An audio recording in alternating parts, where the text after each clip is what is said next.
Tropa, Scooter Kid na naman. Check nyo tong ginawa natin sa TMX gas tank. Ganda ng kulay oh. Chameleon 3D paint yan ng samurai paint. Tapos, nilagyan natin ng mala reptile skin effect para mas lalong umangas. Watch nyo yung buong video tropa para makakuha ka ng idea. Shout out sa Samurai Paint Philippines. Tara tropa, simulan na natin to. Let's go! At eto na nga, meron tayo ditong Honda TMX na gas tank. Medyo luma na to mga tropa, no? Strip to metal. Tapos, nagmasilya tayo. Nilihan na rin natin yan para ready na tayo magbuga ng primer. So ngayon, bubugahan natin to ng primer. Ang gagamitin natin, 2K04 Epoxy Surfacer. Pero kailangan muna natin i-activate to bago gamitin. So ganito, pag-activate nito mga tropa, shake mo lang. Tapos, tanggalin yung cover. Itong red cap na to mga tropa, hindi mo yan mapipindot no dahil hindi pa activated. So ang gagawin natin, ipupush lang natin to. So once na naglalaro na yan, or napipindot na, ibig sabihin na-release na yung hardener niyan sa loob. So i-shake mo na lang mabuti, mekos-mekos mo, tornado mo mga tropa, para shake na siya at halong-halo. Alright. At ngayon, nagbubuga na tayo ng 2K04 Epoxy Surfacer.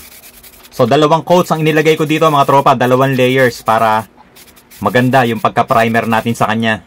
At after matuyo ng primer natin, nag-wet sanding ako mga tropa. Ang ginamit natin liha, number 800. Tapos nilinis natin mabuti at saka pinatuyo. So ngayon, ready na to para bugahan ng black. Ang gagamitin ko, black 30109. At ang ginawa natin dito sa black, 3 layers o 3 coats ang ginawa natin para sure ball na pantay siya. Pinatuyo natin mabuti yung black at ngayon magbubuga tayo ng Chameleon 3D paint. Ang code nito mga tropa, T600. So itong 3D paint na Chameleon ng samurai paint, maraming kulay ito mga tropa no. Meron niyang 7 kulay. So itong ginagamit natin, ang code nito T600. Pinatuyo natin mabuti itong Chameleon natin at ito na yung gagamitin natin para sa reptile skin effect. Laundry net mga tropa. So ito yung laundry net, malaki to mga tropa no, yung ginagamit ko. So kasya yung isang buong gas tank dito. So doon sa mga magtatanong kung saan nakakabili ng laundry net, napakarami niyan sa palengke. Marami din yan sa mga department store, mga tropa, no? So ito, yung lagayan ng mga labada ng mga nanay natin kapag nagsasalin sila o naglalagay sila sa washing machine ng mga masiselan na labada. Inilalagay nila sa laundry net. Alright, so babalutan lang natin to mga tropa. Ite-tape natin para sure ball na lapat na lapat. At ito na siya mga tropa, no? So maganda yung pagkalapat natin. Ang ganda ng pagkabalot natin itong laundry net dito sa gas tank natin. So ngayon magbubuga tayo ng candy yellow. Ang code nito Y016 mga tropa. So candy yellow ang gagamitin natin dito para magkaroon ng magandang kulay or lumabas yung reptile skin effect natin. At pinatuyo natin mabuti itong candy yellow natin. So ngayon, pwede na tayong magtanggal nitong laundry net natin mga tropa. Basta siguraduhin nyo lang pantay yung pagkabuga. At bago magtanggal nitong laundry net, dapat tuyong-tuyo yung pintura. At eto na itsura niyan mga tropa. Tara, silipin muna natin bago tayo magbuga ng top coat clear. So ang ganda ng effect na nagawa natin pinong-pino.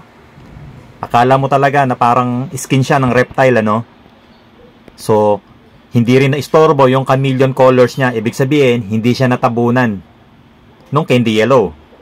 So, ang ganda mga tropa. Ngayon, pwede na tayo magbuga ng top coat clear. Alright, magbubuga na tayo ng top coat clear. Ang gamit natin, K1K na clear.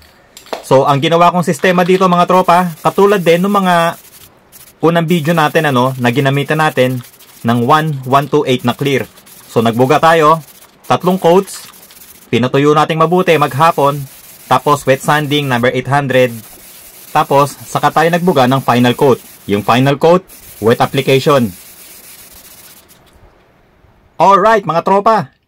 Tapos na itong project natin. Ang angas na ng TMX gas tank natin. Tignan mo naman ang bangis ng kulay tropa. Yung Chameleon ang lupit. Ang bangis talaga ng samurai paint. Mas lalo pang umangas nung dinagdagan natin ng reptile skin effect. At syempre, no worries ka dyan mga tropa. Kahit mapatakan ng gasolina, walang problema dahil ang samurai paint, gasoline resistant. At syempre, pwede nyo rin gawin to sa iba pang mga body covers mga tropa, no? sa ibang parts ng fairings, pwede yan.